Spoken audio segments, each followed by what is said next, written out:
So what's climate? Well, this is climate. Climate is our life. It's every aspect of our life, all our cultures, all our traditions, everything that we do, particularly in food security and water security. So this is climate. Climate is children out in nature, you know how kids are, full of energy, full of life, you know, talking about the future, okay? We gotta give them a future back, is what we have to do. If we continue going the way we're doing, we will not have climate. All we'll have is bad, unpredictable weather. So we need to keep the climate for the kids. Because of this. We are totally dependent on the climate for our food. The United States now understands that they have a committed climate change food security problem. Both the last year's Federal Department of Agriculture report that had a climate change section in it and most recently released federal climate change assessment, they both came to the same conclusion, which is that food production in the United States until mid-century is going to be mixed. There's going to be ups and downs. But they both say that after mid-century, their crop yields are going to go down. North America and the global north, with the best agricultural regions of the world, because of poor climate crop models, have assumed that we're going to ride out climate change. They all realize at the highest level that they're not going to be able to ride out climate change. This is big news. This is the Climate Action Network International. This is 900 organizations around the world. So what are they calling for? They're calling for a 100% renewable energy by 2050. That is most important. Now look at this. Emissions must decline from 2015. And the science is 2015. So right on, Climate Action Network and the 1.5 degree C limit. This is a simplified version of the famous burning embers IPCC way of indicating to policymakers what's dangerous.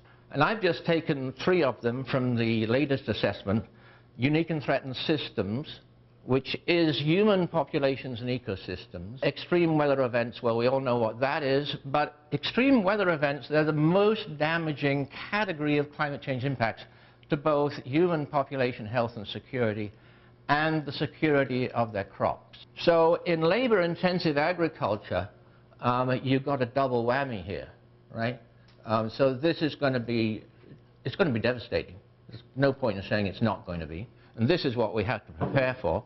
And then we've got planetary tipping points. So you can see how crazy 2 degrees C is, right? It's getting up into the orange of planetary tipping points. The one message that I want you to take back is that this time the IPCC has made it very clear what we have to do. The best case IPCC scenario, which is called RCP 2.6, which is representative concentration pathway, and the 2.6 is just the heat that we add to the climate system. This is the only way that we can avoid 2 degrees C.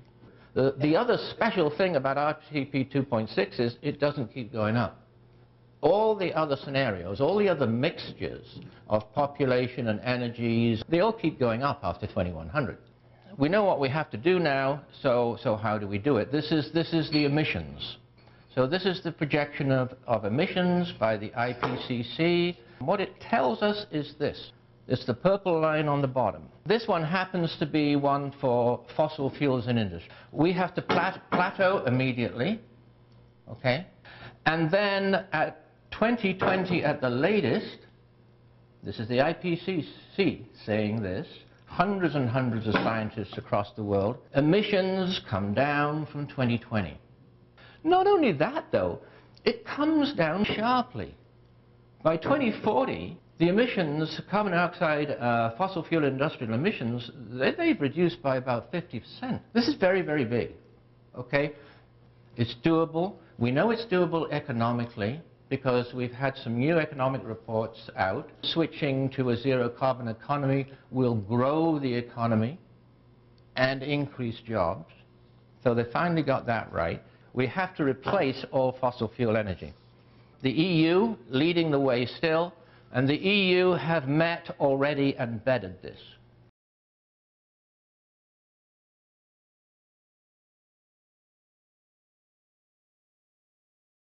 This is so good. Climate Action Network. I want us to get to work and get this out there and out there and out there and out there and out there. 900 organizations around the world. Can we make something happen in Lima in December? You better believe we can. Thank you.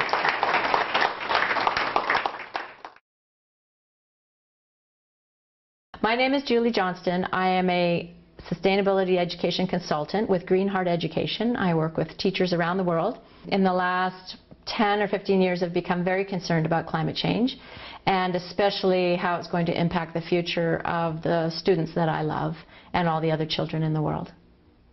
So what I would like to do is sort of bookend today's event by talking about how and when do we get to zero. And as you know, that's zero carbon emissions. We have 18 months before we get that agreement in Paris. And that agreement is the one that's going to safeguard the future. So I want to walk you through the countdown to zero carbon emissions. Time is of the essence. We have 5 tasks to focus on and 1 audacious goal. So we need to 5, tell the world, the whole world. 4, in New York, declare the emergency. 3, in Lima, push for RCP 2.6 plus, and I'll talk to you about that plus in a minute. 2, we need to end subsidies ASAP, and that's subsidies to fossil fuels. 1 is getting that agreement in Paris, and then 0 is reaching zero carbon emissions by 2050. Okay, so first of all, telling the whole world. We need to start now, and by the way, have I mentioned we have 18 months?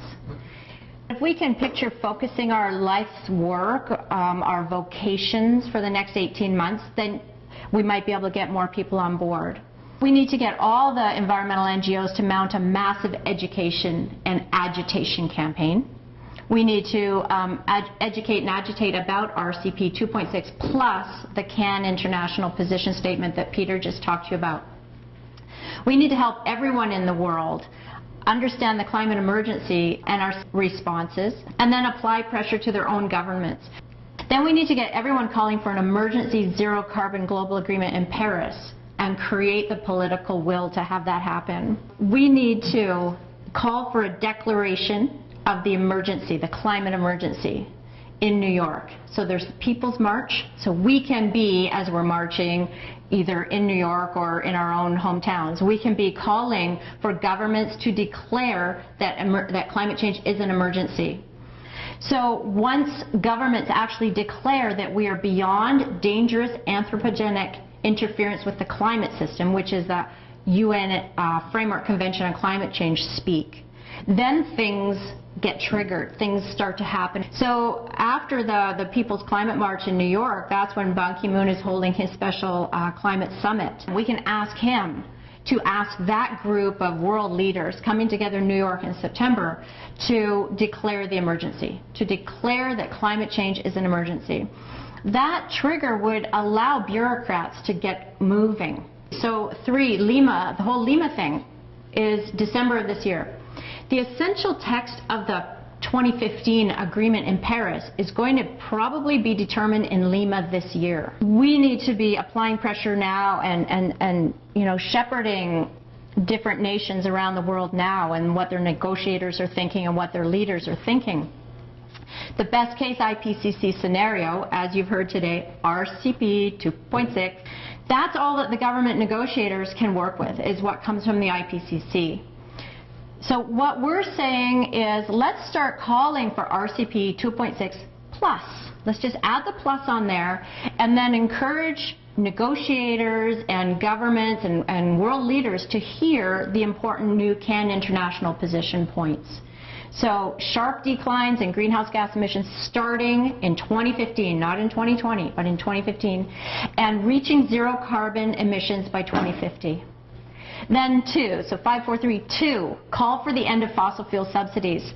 1.9 trillion every year is what governments around the world using taxpayers' money pay to, in direct and indirect subsidies, to fossil fuel corporations because they're so poor. They need our money. Those trillions can be redirected to renewable, perpetual, everlasting energy sources, technologies, like almost overnight. $480 billion is indirect pre-tax subsidies, and those mostly go to developing countries to keep the cost of fuel down. So what we're thinking is that instead we should be helping those developing countries leapfrog to perpetual energy technologies. And that's where a climate justice issue comes into it. Because if you think about it, if we're way up here and developing nations' use of fossil fuels is down here, then they don't have as far to go to hit zero.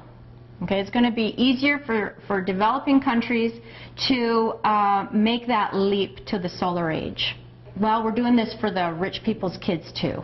You know, like it really is for everybody. So whether people are rich or poor, it doesn't matter how old they are, this is for everybody. So not only do we have to call for the end of fossil fuel subsidies, but we also need to put a price on carbon. And we say that the deadline for that should be the Paris COP in 2015. These $1.4 trillion are in indirect subsidies, and that means that we're not charging fossil fuel corporations for the externalities. And that's an economic term that just makes so much sense to me. They do not have to pay for the health implications of fossil fuels, nor do they have to pay for the environmental impacts of fossil fuels. So global warming, public health, pollution, traffic congestion, accidents, road damage, the fossil fuel corporations never have to pay for any of that. And that's where that $1.4 trillion comes from. If we put a fee on carbon emissions, that would help the leap to the solar age. Okay. Then we're down to number 1. In Paris, let's get the most important agreement in the world signed by all the countries. Al Gore said recently, though a great many obstacles remain in the path of this essential agreement, I'm among the growing number of people who are allowing themselves to become more optimistic than ever that a bold and comprehensive pact may well emerge from the Paris negotiations late next year, which many regard as the last chance to avoid civilizational catastrophe while there is still time. So I figure if Al Gore, who is so connected in the world of climate change, is hearing that shift and is starting to think that there's a possibility, then there quite likely is. And then zero carbon by 2050. So post-Paris, we immediately begin a rapid decline in greenhouse gas emissions. And then we continue that decline for decades until we reach zero carbon emissions by 2050, thereby safeguarding the future. So that's the countdown, folks. 5, we need to tell the whole world. 4, we need to call for an emergency declaration in New York this September. If you don't know yet about the big People's Climate March, please check it out online, okay?